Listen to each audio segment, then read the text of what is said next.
आज मैं आपको दो जुड़वा भाइयों की कहानी सुनाने जा रहा हूँ। वैसे ये कहानी केवल दो भाइयों की नहीं है, बल्कि हर भाई बहन की, हर एक इंसान की है। भले ही आपके कोई भाई बहन नहीं है, लेकिन ये कहानी आपको, आपकी लाइफ को पूरी तरह से चेंज कर देगी। एक घर में दो जुड़वा भाई हुए। अब उनके जो पिता थे वो शराब पीते थे और उनकी माँ उनके पिता से तंग आकर उन सबको छोड़कर चली गई। अब वो दोनों भाई शराबी पिता के साथ पले बढ़े। वह सिर्फ शराब ही नहीं पीते थे, बल्कि वो बहुत गुस्से वाले इंसान भी थे और यह पिता अपने बच्चों के लिए सबसे खराब उदाहरण था। इन दोनों भाइयों ने इसे उस वक्त से शराब पीते हुए देखा जब से उनकी आंखों ने देखना शुरू किया, जब से उनके कानों ने सुनना शुरू किया। यानी उन्होंने अपने पिता को बचपन से लेकर युवा होने तक शराब पीते हुए देखा। अब दोनों भाई अपने पिता से तंग आकर घर छोड़कर चले गए, लेकिन दुर्भाग्य से उनकी स्थिति कभी नहीं बदली। उनका मद्यपान, शराब पीना कभी बंद नहीं हुआ, बल्कि उनकी कठोरता, उनका गुस्सा दिन ब दिन बढ़ता गया और दूसरों पर दोष लगाना कभी बंद नहीं हुआ। कई साल बाद अब लड़के 40 साल के हो गए।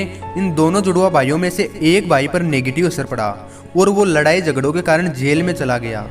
अब जुड़वा बच्चों की माँ जेल में अपने बेटे से मिलने जाती है और वह अपने बेटे से पूछती है कि तुम्हारी ये हालत कैसे हुई।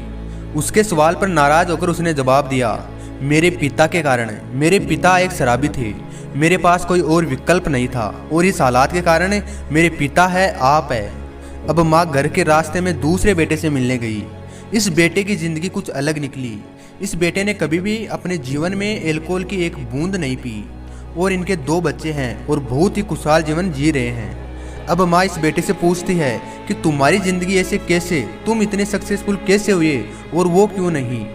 वह जवाब देता है कि मेरे पिताजी शराबी थे, वो एक अलग बात है, लेकिन मुझे ऐसी जिंदगी नहीं चाहिए थी। मैंने बहाने नहीं बनाए कि मेरे पिता की वजह से ऐसा हुआ वैसा हुआ, बल्कि मैंने अपने आप से कहा था कि मैं मेरे पिताजी जैसा नहीं बनूंगा। इस कहानी से हमें यह सीखने को मिलता है कि इससे कोई फर्क नहीं पड़ता कि हमारे साथ क्या हो रहा है, बल्कि मायने ये रखता है कि हम क्या करते हैं। जैसा हम बनते हैं वैसा ही हमारा जीवन बन जाता है। हमारे पास ये ऑप्शन है कि हम दुनिया को दोष दे सकते हैं, अपने माँ बाप को दोष दे सकते हैं कि इनकी वजह से मैं कुछ नहीं कर पाया, इनकी वजह से मेरा ये हाल है। सच बताऊं तो ये एक तरीके से अपनी गलती को छुपाने के बहाने हैं। इस कहानी में एक भाई है जो शराब पीना, गलत काम करने को चुनता है, वही दूसरा भाई है जो उसी के साथ पला बढ़ा, उसी के साथ बचपन बीता, बड़े होने तक साथ साथ रहे, लेकिन उसने यह नहीं चुना। तो हम ही है जो अपने जीवन को बिगाड़ते हैं और हम ही है जो अपने जीवन को बनाते हैं।